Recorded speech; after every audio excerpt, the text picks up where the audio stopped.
Hello മക്കളെ, നമ്മുടെ ഈ ഒരു അധ്യയന വർഷം നമുക്ക് സ്റ്റാർട്ട് ചെയ്തിട്ട് ആദ്യമായിട്ട് വന്നിട്ടുള്ള നമ്മുടെ എക്സാം എന്ന് പറയുന്നത് നമ്മുടെ ഓണം എക്സാം ആണ്. അതാണ് നമുക്കൊരു മെയിൻ എക്സാം നമ്മുടെ കഴിഞ്ഞു എന്ന് നമുക്ക് പറയാനുള്ള ഒരു എക്സാം. ഓക്കെ, അപ്പോൾ ഈ ഓണം എക്സാം എഴുതിയ സമയത്ത് എങ്ങനെയുണ്ടായിരുന്നു? എങ്ങനെയുണ്ടായെന്ന് ചോദിച്ചു കഴിഞ്ഞാൽ പലരും പറയുന്ന ഒരു ആൻസർ വെച്ചാൽ അയ്യോ എന്നെ ദൈവം ഞങ്ങൾ എങ്ങനെയൊക്കെയോ അങ്ങോട്ട് സെറ്റാക്കി വിട്ടതായിരുന്നു മിസ് എന്നാണ് പലരുടെയും ആൻസർ എന്നുള്ള കാര്യം മിസ്സിന് അറിയാം. ഓക്കെ, അപ്പോൾ നമ്മളിങ്ങനെ ഈ എക്സാം എഴുതുന്ന സമയത്ത്, ഓണം എക്സാം എഴുതുമ്പോൾ നിങ്ങൾ എന്താ ചെയ്തത്? ആ എക്സാമിൻ്റെ തലേ ദിവസം ആവുന്ന സമയത്ത് അല്ലേ, 1-2 ദിവസം മുന്നോ അല്ലെങ്കിൽ തലേ ദിവസമോ നിങ്ങൾ എന്ത് ചെയ്യണം? നമ്മുടെ മാരത്തോൺ ലൈവ് കണ്ടിട്ടും അതേപോലെ തന്നെ ആ ഒരു അവസാനം അല്ലേ ബാക്കിയുള്ള ക്ലാസ്സസ് ഒക്കെ കണ്ടിട്ട് എന്ത് ചെയ്യണം? മൊത്തത്തിൽ അങ്ങോട്ട് ഒരു ജഗപൊക പഠിത്തമായിരുന്നു അല്ലേ തലേ ദിവസം ഉണ്ടായിരുന്നത്. അപ്പോൾ അങ്ങനെ ജഗപൊക പഠിത്തമൊക്കെ ആയി കഴിഞ്ഞിട്ട് നിങ്ങൾ എക്സാം എഴുതിയപ്പോൾ എന്തായിരുന്നു തോന്നിയത് നിങ്ങൾക്ക്? കുറച്ചും കൂടെ മുന്നേ ഞങ്ങൾ നന്നായിട്ടൊന്ന് വൃത്തിക്കൊന്ന് പഠിക്കാൻ തുടങ്ങിയിരുന്നെങ്കിൽ ഇപ്പം ഞാൻ ഈ തലേ ദിവസം പഠിച്ചിട്ട് എനിക്ക് ഇത്രയും സൂപ്പറായിട്ട് എഴുതാൻ പറ്റുന്നുണ്ട്. അപ്പം അങ്ങനെയാണെന്നുണ്ടെങ്കിൽ കുറച്ചും കൂടെ മുന്നേ ഞാനൊന്ന് നന്നാവാൻ തീരുമാനിച്ചിരുന്നെങ്കിൽ സൂപ്പറായിട്ട് ഇതിനേക്കാളും കിടിലൻ മാർക്ക് എനിക്ക് കിട്ടിയേനെ എന്ന് നിങ്ങൾക്ക് തോന്നുന്നില്ലേ? യെസ്, അതെപ്പോഴും എല്ലാവർക്കും തോന്നുന്ന ഒരു കാര്യമാണ്. അപ്പോൾ ഇനി നിങ്ങൾ വിചാരിക്കുന്നുണ്ടോ എന്ത്? നമ്മൾ ആ ഒരു ഓണം എക്സാമിൻ്റെ തലേ ദിവസം നമ്മൾ അങ്ങനെയാണല്ലോ പഠിച്ചത് അല്ലേ, മൊത്തത്തിലൊരു ജഗപൊക പഠിത്തം തലേ ദിവസം ഇരുന്നിട്ട്. അപ്പോൾ അതേ സംഭവം തന്നെ ഇനി ക്രിസ്മസ് എക്സാം വരുന്നുണ്ടല്ലോ, ക്രിസ്മസ് എക്സാമിനും അതേപോലെ തന്നെ ചെയ്താൽ മതിയില്ലേ എന്നാണ് പലരും അത്രയും ഭയങ്കര ഒരു ആത്മവിശ്വാസത്തിൽ ഇരിക്കുന്ന പലരും ഇപ്പോൾ ഇത് കണ്ടുകൊണ്ടിരിക്കുന്നുണ്ട് എന്നുള്ളത് മിസ്സിന് അറിയാം. അപ്പോൾ അവരോടാണ് മിസ്സിന് പറയാനുള്ളത്, ആ ഒരു പരിപാടി മക്കളെ ഇവിടെ ഇനി നടക്കാൻ പോകുന്നില്ല. ഓക്കെ, എന്താണ് സംഭവം? നമ്മുടെ ഓണം എക്സാമിന് നമുക്ക് പഠിക്കാനായിട്ട് വളരെ കുറച്ച് ചാപ്റ്റേഴ്സ് ഉണ്ടായിരുന്നുള്ളൂ. പക്ഷെ അതേപോലെയാണോ നമ്മുടെ ക്രിസ്മസ് എക്സാമിന്?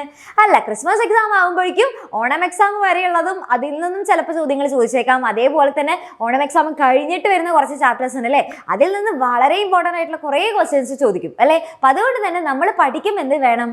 പഠിക്കുമ്പോൾ നല്ല വൃത്തിക്ക് തന്നെ എല്ലാ ചാപ്റ്റേഴ്സും പഠിച്ചിരിക്കണം. അതാണെങ്കിൽ കുറച്ച് അത്യാവശ്യം ചാപ്റ്റേഴ്സും ഉണ്ട്, അത് നമുക്ക് എന്ത് നടക്കില്ല, പരീക്ഷയുടെ തലേ ദിവസം നമ്മൾ സെറ്റാക്കാമെന്ന് വിചാരിച്ചിട്ട് ആ ടൈം ഉണ്ടല്ലോ എന്ന് വെച്ച് നമ്മൾ അവസാനം വരെ വെച്ചിരുന്നു കഴിഞ്ഞാൽ ഒന്നും നമ്മളെ കൊണ്ട് തീരില്ല. ഓക്കെ, അപ്പം അതുകൊണ്ട് തന്നെ നിങ്ങൾക്ക് എന്ത് വേണം? ഇപ്പോൾ തന്നെ നമ്മൾ സ്റ്റാർട്ട് ചെയ്യണം. നിങ്ങൾക്കറിയാം ഓൾറെഡി നമ്മുടെ എക്സാമിനർ ചാനലിൽ നിങ്ങൾക്ക് വേണ്ടിയിട്ട് ഇപ്പോൾ പാർട്ട് 1, പാർട്ട് 2, പാർട്ട് 3 എന്നൊക്കെ പറഞ്ഞിട്ട് ഓരോ ഭാഗത്തും കുറേശ്ശെ നമ്മൾ നിങ്ങൾക്ക് ഓരോ ദിവസം പഠിപ്പിച്ചു തരികയാണ്. അത് കുറേശ്ശെ ആണെങ്കിൽ നിങ്ങൾക്ക് പഠിപ്പിച്ചു തരുന്നെങ്കിൽ കൂടിയും ആ ഓരോ ടോപ്പിക് എടുത്തു തരുമ്പോഴും അതിൻ്റെ പക്കാ ഡീറ്റെയിൽഡ് ആയിട്ടാണ് എൻ്റെ കുട്ടികൾക്ക് എല്ലാവർക്കും നന്നായിട്ട് മനസ്സിലാവുന്ന തരത്തിലാണ് ഓരോ ദിവസവും നമ്മുടെ ക്ലാസ്സസ് പോയിക്കൊണ്ടിരിക്കുന്നത്. ഓക്കെ, അപ്പോൾ ആ ക്ലാസ്സസിൽ കുറേ പേരൊക്കെ നന്നായിട്ട് തന്നെ അറ്റൻഡ് ചെയ്തവരുണ്ട്. പക്ഷേ കുറേ പേരൊക്കെ പല ക്ലാസ്സസ് മിസ്സായി പോയവരുണ്ടായിരിക്കും, ചില ടോപ്പിക്സ് കാണാൻ വിട്ടുപോയവരുണ്ടായിരിക്കും, അങ്ങനെ പല കാര്യങ്ങൾ കൊണ്ട് നമുക്ക് ആ ക്ലാസ്സസ് വിട്ടുപോയവരുണ്ടായിരിക്കും. അപ്പോൾ മിസ് ഇനി പറയുന്നത് ഇതുവരെ കഴിഞ്ഞു പോയതൊക്കെ കഴിയട്ടെ, ഇനി നമ്മൾ എന്താ ചെയ്യേണ്ടത്? ഇനി നമ്മൾ പിടിച്ചിട്ടില്ല എന്നുണ്ടെങ്കിൽ, കാരണം നമുക്ക് ഇനി ക്രിസ്മസ് എക്സാം എത്താനായിട്ട് കുറച്ച് സമയം മാത്രമേ ഉള്ളൂ. അപ്പോൾ ഈ ഒരു സമയത്ത് ഇപ്പം മിസ് നിങ്ങളൊന്ന് റിമൈൻഡ് ചെയ്യാതെ ഇപ്പം നിങ്ങൾ ശ്രമിച്ചു കഴിഞ്ഞാൽ ആ സമയത്ത് നിങ്ങൾക്ക് കുറ്റബോധം ഉണ്ടാവില്ല മക്കളെ. അപ്പം നന്നായിട്ട് എന്ത് ചെയ്യണം? നന്നായിട്ട് നമ്മുടെ ടീച്ചേഴ്സ് ഫുൾ ഡേ നിങ്ങളുടെ കൂടെ തന്നെ കട്ടയ്ക്ക് സപ്പോർട്ടിനുണ്ട്. അപ്പോൾ നമ്മൾ നിങ്ങളുടെ കൂടെ നിൽക്കാറായിട്ട് എന്നും ഫുൾ സപ്പോർട്ട് നൽകിക്കൊണ്ടിരിക്കും. അപ്പോൾ നിങ്ങൾ എന്ത് ചെയ്താൽ മതി?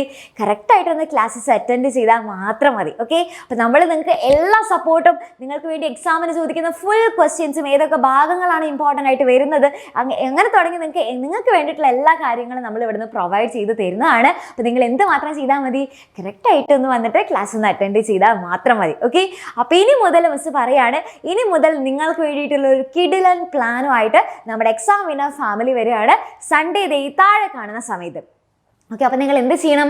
ആ ഒരു പ്ലാൻ നിങ്ങൾ കറക്റ്റായിട്ടൊന്ന് വാച്ച് ചെയ്യുക. അപ്പോൾ എന്താണ് നിങ്ങൾക്ക് വേണ്ടിയിട്ട് നിങ്ങൾക്ക് എങ്ങനെ, ഇനി ഇപ്പോൾ കുറേ പേരൊക്കെ ഇതുവരെ പഠിക്കാത്ത ആൾക്കാരൊക്കെ ഉണ്ടാവും എന്നുള്ളത് നമുക്ക് അറിയാം. അപ്പം അതുകൊണ്ട് തന്നെ നമ്മളെപ്പോഴും വീണ്ടും ആദ്യം മുതൽ എന്നുള്ള രീതിക്കാണ്. അപ്പോൾ ഒന്നും അറിയാത്തവർക്ക് വേണ്ടിയിട്ട് വരെ നമ്മൾ വീണ്ടും തുടങ്ങാൻ പോവുകയാണ്. അപ്പോൾ എങ്ങനെയാണ് എങ്ങനെയാണ് നമുക്ക് ഇനി കുറച്ച് സമയം ബാക്കിയുള്ള അതിനുള്ളിൽ നിങ്ങൾക്ക് ഫുൾ മാർക്ക് വാങ്ങിത്തരാൻ വേണ്ടിയിട്ട് എന്തൊക്കെ കാര്യങ്ങളാണ് നമ്മൾ നിങ്ങൾക്ക് വേണ്ടിയിട്ട് പ്രൊവൈഡ് ചെയ്യാൻ പോകുന്നത് എന്നറിയണമെന്നുണ്ടെങ്കിൽ എന്ത് വേണം?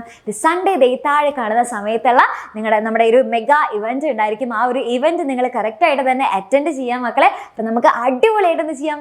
അടിപൊളിയായിട്ട് ഇത്തവണത്തെ ക്രിസ്മസ് എക്സാമിൽ നമ്മൾ ഫുൾ സെറ്റാക്കാൻ നമ്മുടെ പാരൻസിനെയും നമ്മുടെ ടീച്ചേഴ്സിനെയും എല്ലാവരുടെ മുന്നിൽ നമുക്ക് പ്രൗഡായിട്ട് നിൽക്കണം അല്ലേ? വേണ്ടേ? യെസ്, അത് വേണം. അപ്പോൾ അതുകൊണ്ട് തന്നെ എന്താണ് ഇത്തവണത്തെ നമുക്ക് എല്ലാവർക്കും ഫുൾ മാർക്ക് എന്നുള്ളതല്ല മിസ് പറയുന്നത്. നമ്മൾ കഴിഞ്ഞ എക്സാമിനേക്കാൾ നമുക്ക് നല്ലോണം ഒന്നും കൂടി ഇമ്പ്രൂവ് ചെയ്യാനായിട്ട് പറ്റിയിട്ടുണ്ടെങ്കിൽ അത് നമ്മുടെ ഒരു വിജയം തന്നെയാണ് അല്ലേ. അപ്പം അതിന് വേണ്ടിയിട്ടാണ് ഇനി നമ്മൾ ശ്രമിക്കേണ്ടത്. അപ്പോൾ ദേ ഫുൾ നമ്മുടെ എക്സാമിനർ ഫാമിലി നിങ്ങളുടെ കൂടെ തന്നെയുണ്ട്. ഒരു ടെൻഷൻ്റെ ആവശ്യമില്ല. നമ്മൾ ഫുൾ സപ്പോർട്ട് പ്രൊവൈഡ് ചെയ്യും. അപ്പോൾ എന്ത് ചെയ്യുക, സൺഡേ എന്ത് ചെയ്യുക, സൺഡേ താഴെ കാണുന്ന സമയത്തുള്ള ഇവൻറ്റ് കറക്റ്റായിട്ട് തന്നെ അറ്റൻഡ് ചെയ്യുക. നമ്മുടെ ആ ഒരു പ്ലാൻ എന്താണെന്നുള്ളത് നിങ്ങൾ കറക്റ്റായിട്ട് തന്നെ കാണുക. അതിൻ്റെ ഒപ്പം തന്നെ എന്ത് ചെയ്യുക, ആ പ്ലാൻ കറക്റ്റായിട്ട് ഫോളോ ചെയ്യും കൂടി ചെയ്യാം. ഓക്കെ, അപ്പോൾ വെറുതെ കണ്ടുപോയതുകൊണ്ട് കാര്യം ഉണ്ടാവില്ല, കറക്റ്റായിട്ട് ഫോളോ ചെയ്യണം. അപ്പോഴാണ് എൻ്റെ കുട്ടികൾക്ക് കറക്റ്റായിട്ട് എന്ത് ചെയ്യാൻ പറ്റുക, നല്ല മാർക്ക് സ്കോർ ചെയ്യാനായിട്ട് സാധിക്കുക. ഓക്കെ, അപ്പോൾ എല്ലാവരും റെഡി ആണല്ലോ? യെസ്, റെഡി ആണെന്നുണ്ടെങ്കിൽ എന്ത് ചെയ്യുക, എല്ലാവരും ഈ ഒരു വീഡിയോൻ്റെ താഴെ പോയിട്ട് എന്ത് ചെയ്യുക, മെസ്സേജ് ഞങ്ങൾ റെഡിയാണ് അല്ലേ, വി ആർ റെഡി എന്ന് പറഞ്ഞിട്ട് എന്ത് ചെയ്യുക, കമൻറ്റ് ചെയ്യുക. ഓക്കെ, റെഡി ആണല്ലോ? യെസ്, അപ്പോൾ എല്ലാവർക്കും താങ്ക് യു സോ മച്ച്. അപ്പോൾ നമുക്ക് സൺഡേ കാണാം.